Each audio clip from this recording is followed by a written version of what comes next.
"I've been unhappy for years," Daniel began, smiling faintly as he stood before our gathered friends and family. "I want a divorce." The clinking of his champagne glass still echoed in the air as his words landed like a grenade in the middle of our 25th anniversary celebration. Our adult children, Thomas and Jennifer, stared with their mouths agape. Friends froze mid-sip, eyes darting between us. The restaurant's private dining room, which I'd decorated with silver anniversary decorations and photographs spanning our decades together, suddenly felt airless.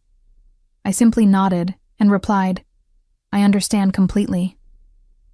Something flickered across Daniel's face. Surprise, perhaps disappointment at my composure. He'd expected tears, begging, or public humiliation. Instead, I turned to each stunned guest and thanked them warmly for coming to what had become our final celebration as a couple. My name is Marlene Griffin. I'm 57 years old, and after spending a quarter-century devoted to my marriage, raising our children, managing our household in Richmond, Virginia, and supporting Daniel through 3 career changes, 2 financial disasters, and 1 major health scare, I found myself standing in an elegant restaurant watching my husband try to blindside me with our divorce. As the party awkwardly dispersed, guests murmuring sympathies and shooting daggers at Daniel, I approached him with the calm of someone who had made peace with a hurricane long before it hit shore.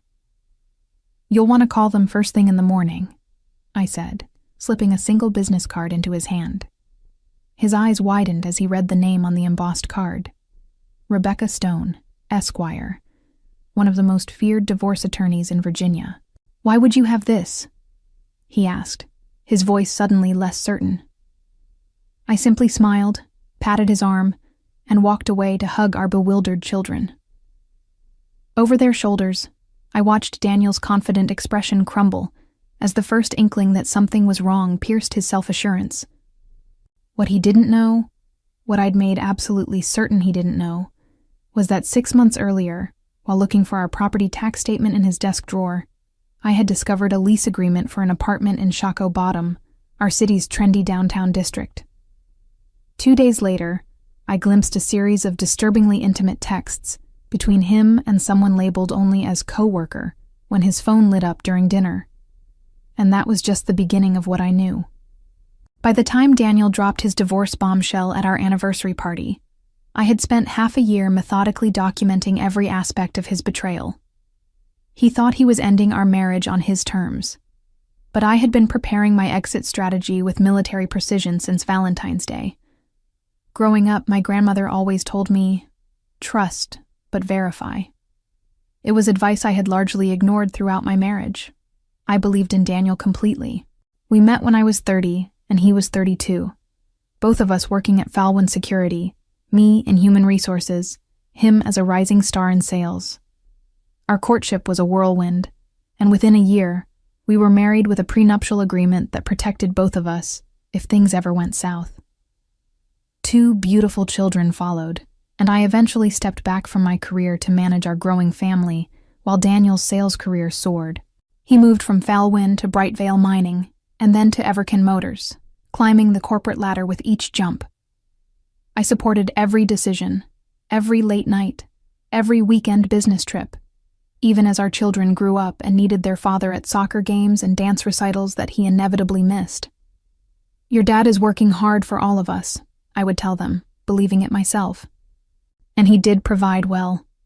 Our colonial home in the West End neighborhood, private schools for the kids, and comfortable family vacations twice a year. But looking back, I can see the signs I missed.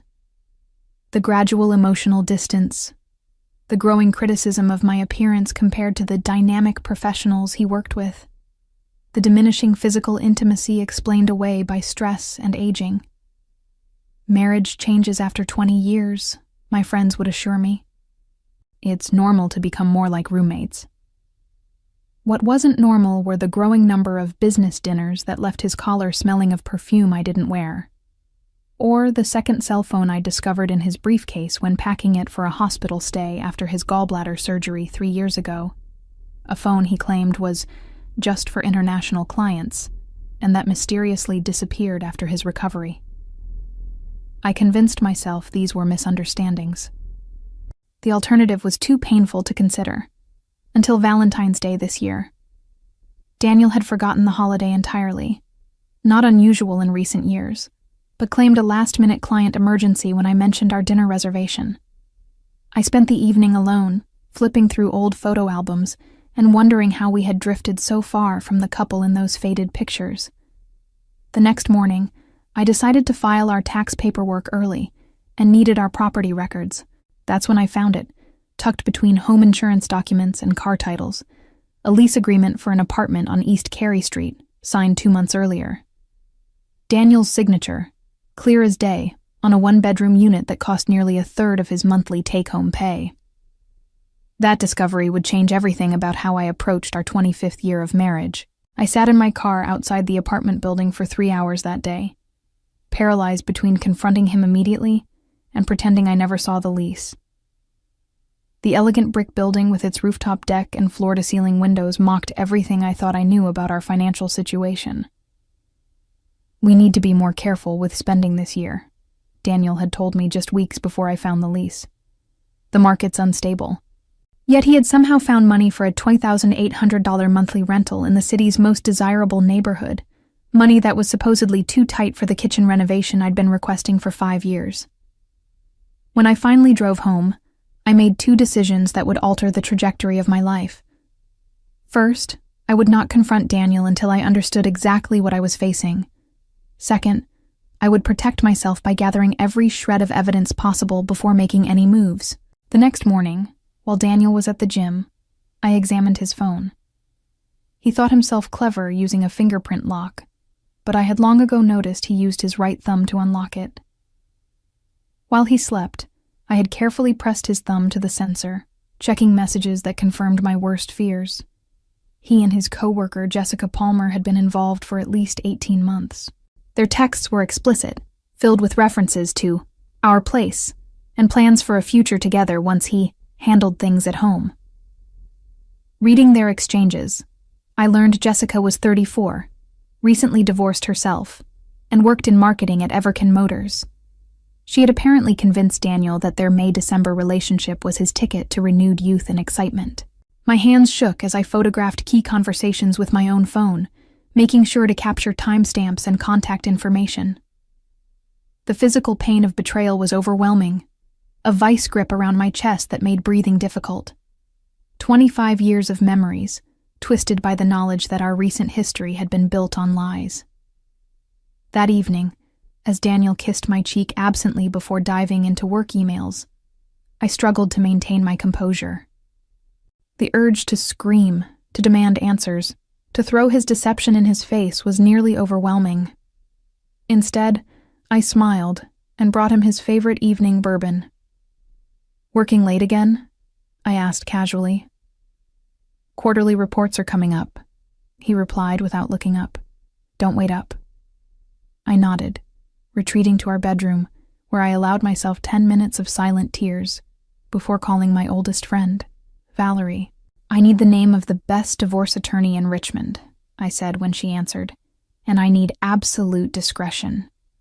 2 days later, I sat across from Rebecca Stone in her downtown office, laying out what little evidence I had gathered so far. The distinguished attorney with her silver-streaked bob and penetrating gaze listened without interruption before saying words that would become my mantra over the coming months. "We won't just build a case, Marlene. We'll build an ironclad fortress. But first, we need to understand exactly what we're up against." Rebecca's advice was clear. Become an intelligence operative in my own marriage. Document everything, follow the money. Build a complete picture of our marital assets and Daniel's activities before giving him any indication I knew about his betrayal.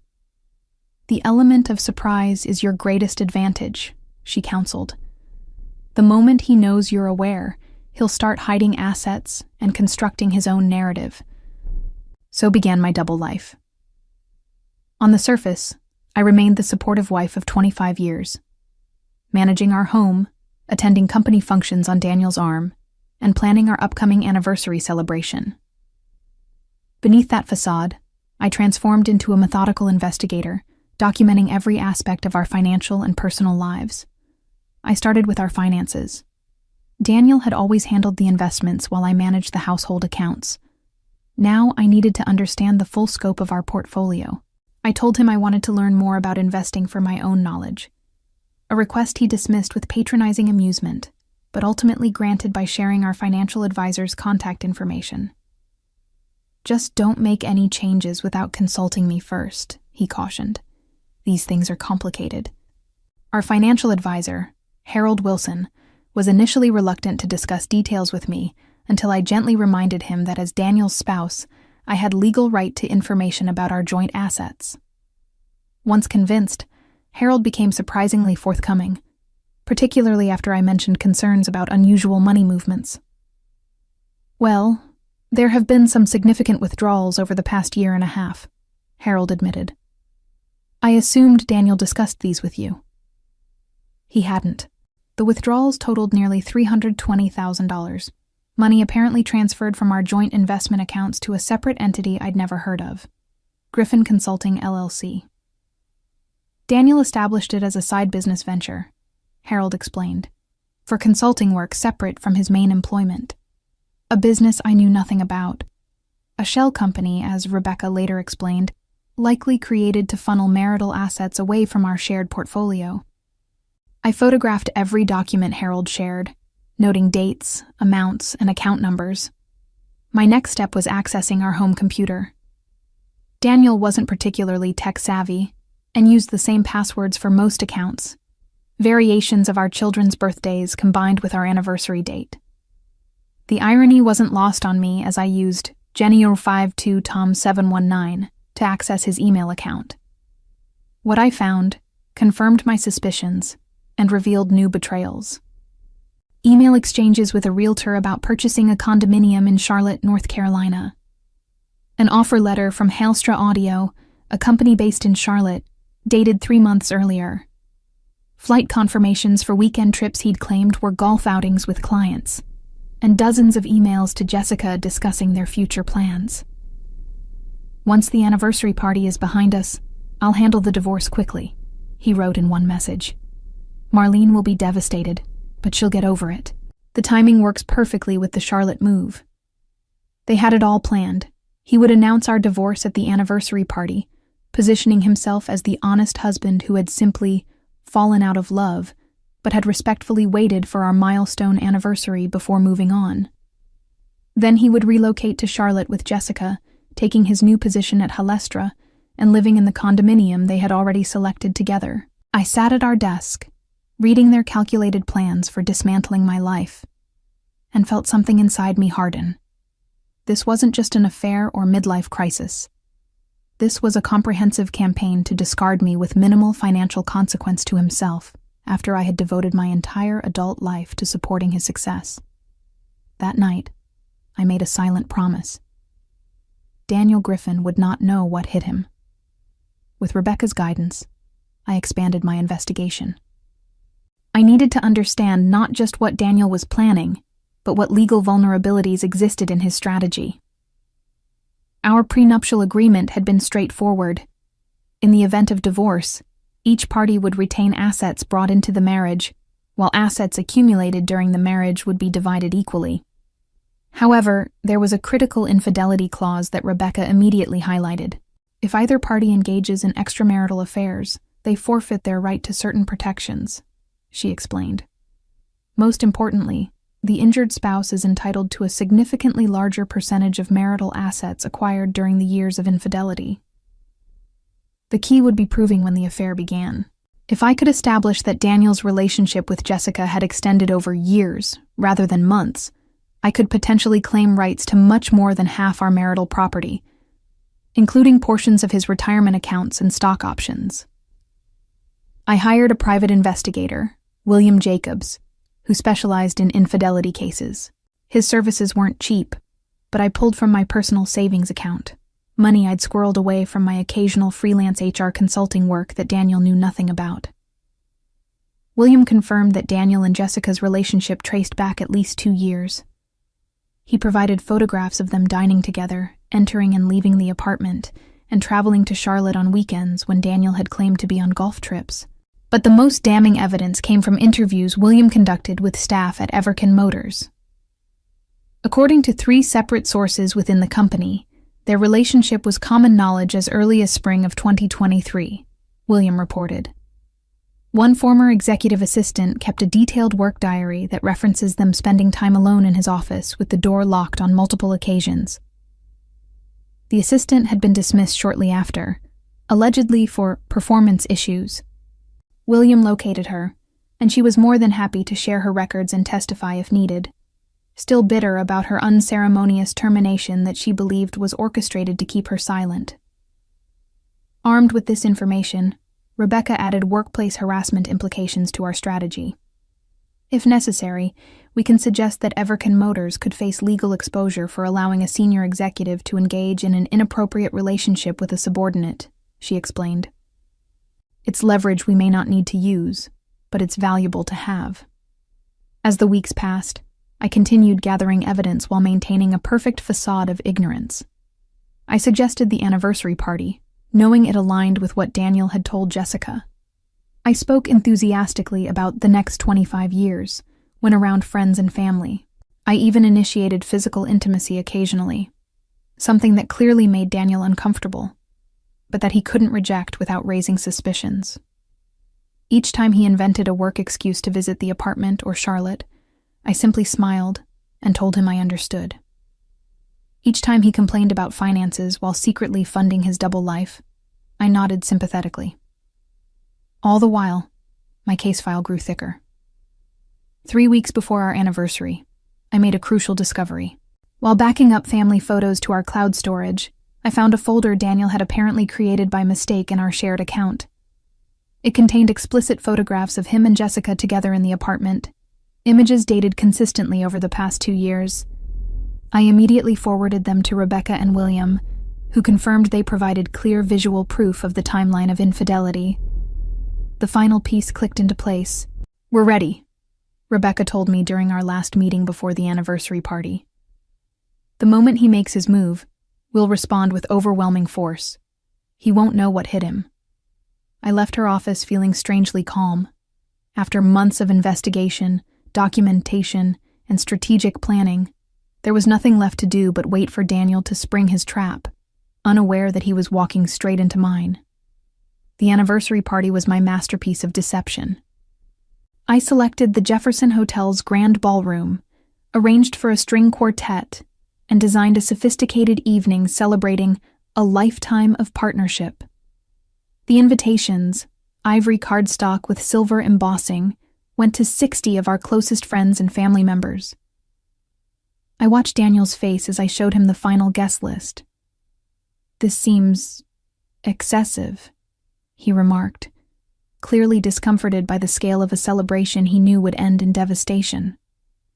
25 years deserve something special," I replied innocently. "Don't worry about the cost. I've been saving for this." The evening arrived, and I wore a silver gown that had taken 3 fittings to perfect. Daniel seemed increasingly agitated as guests arrived, each congratulating us on reaching such a significant milestone. Our children had flown in, Thomas from Seattle, Jennifer from Boston, and both gave touching toasts about growing up watching their parents' loving partnership. "You've shown us what commitment really means," Jennifer said, raising her glass while Daniel shifted uncomfortably beside me. Throughout dinner, I noticed Daniel checking his watch, his face growing more resolved with each passing hour. I knew he was following the timeline he'd discussed with Jessica: make the announcement after dinner but before dessert, allowing for a dignified exit while guests were still present to support Marlene. When he finally stood and clinked his glass, a hush fell over the room. I watched his practiced smile, the rehearsed casualness in his posture, and thought about how many times he must have envisioned this moment, his declaration of independence, his new beginning at my expense. "I have something important to say," he began, his voice steady. "After much reflection, I want to be honest with everyone here tonight." He paused, scanning the room before continuing. "I've been unhappy for years," he said, the practiced line falling flat in the elegant ballroom.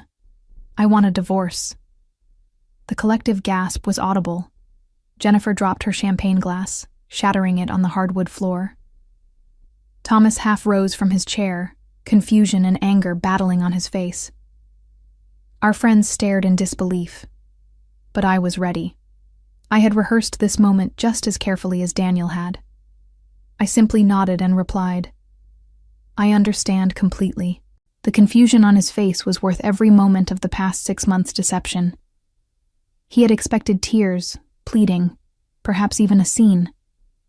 Instead, he got calm acceptance that clearly disrupted his narrative of being the reasonable party bringing an overdue end to an unhappy marriage.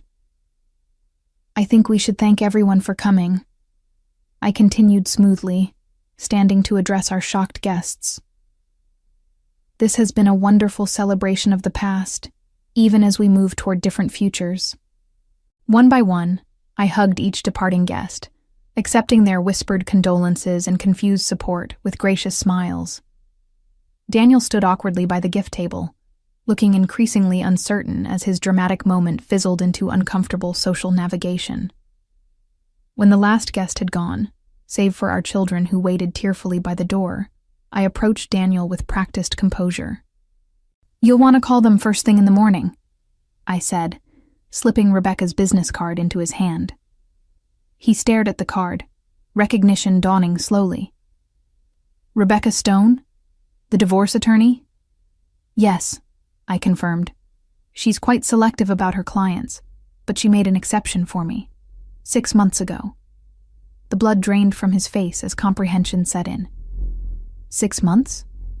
"Don't worry about coming home tonight," I continued pleasantly.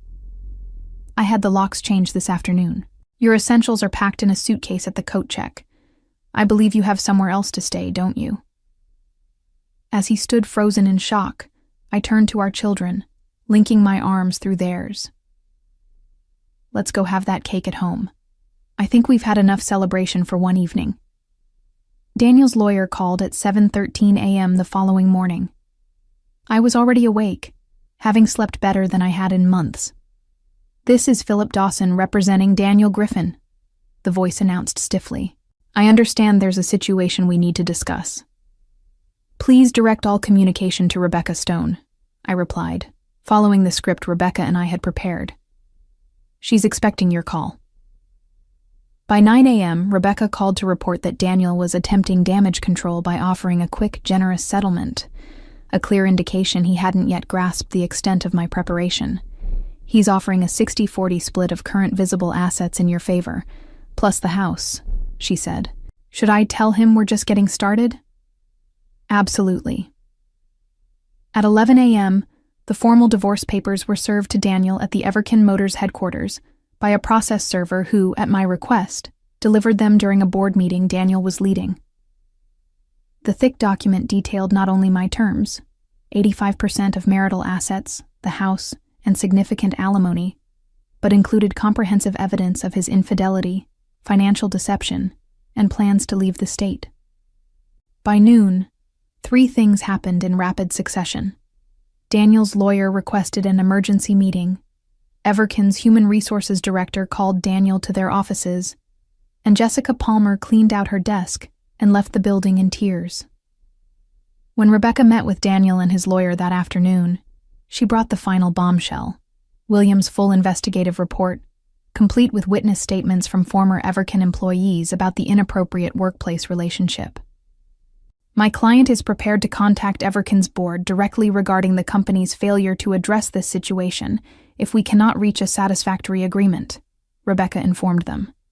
"Additionally, we have documentation of the Griffin Consulting LLC shell company used to divert marital assets, which raises questions of tax impropriety that authorities might find interesting."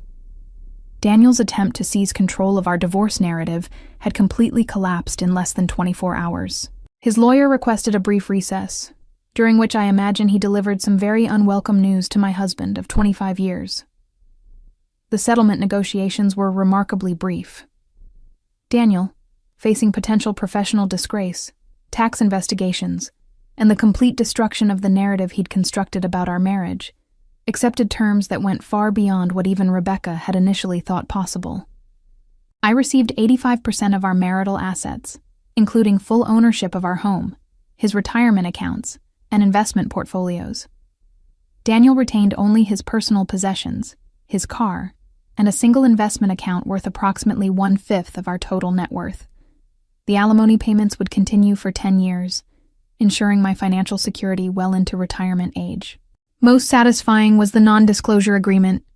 Daniel would never publicly discuss the circumstances of our divorce, effectively preventing him from spinning a sympathetic narrative about our separation. In exchange, I agreed not to contact Everkin's board directly about his relationship with Jessica, though I made no promises about what information might find its way to them through other channels. 2 days after our anniversary party, Jennifer and Thomas came for dinner. They were still reeling from the public dissolution of their parents' marriage, but had begun to understand the situation after I shared selected details of Daniel's betrayal. "How did you stay so calm through all of this?" Jennifer asked, pouring another glass of wine. "I would have burned his clothes on the front lawn or something." "Strategic patience," I explained. "Your father never appreciated my intelligence. He saw me as the supportive wife, nothing more. That blind spot gave me the advantage." Thomas shook his head in amazement. "Remind me never to cross you, Mom." I smiled, feeling genuinely happy for the first time in months. I didn't want revenge initially. I just wanted fairness. But when I saw how comprehensively he had planned to discard me, I decided he needed to understand exactly whom he was dealing with. 1 month after the anniversary party, Daniel relocated to Charlotte as planned, alone, significantly poorer, and professionally diminished. Jessica, it turned out, had lost interest once his financial prospects dramatically changed. The condominium they had selected together was now beyond his means, and Halestra Audio had rescinded their offer upon learning of the circumstances of his departure from Everkin. I, meanwhile, began the next chapter of my life on my own terms, with resources, dignity, and the profound satisfaction of knowing that when tested, I had risen to the challenge with intelligence and strength I hadn't known I possessed. As I settled into my reclaimed life, I reflected on the irony that in trying to discard me, Daniel had inadvertently freed me to become more fully myself than I had been in 25 years of marriage.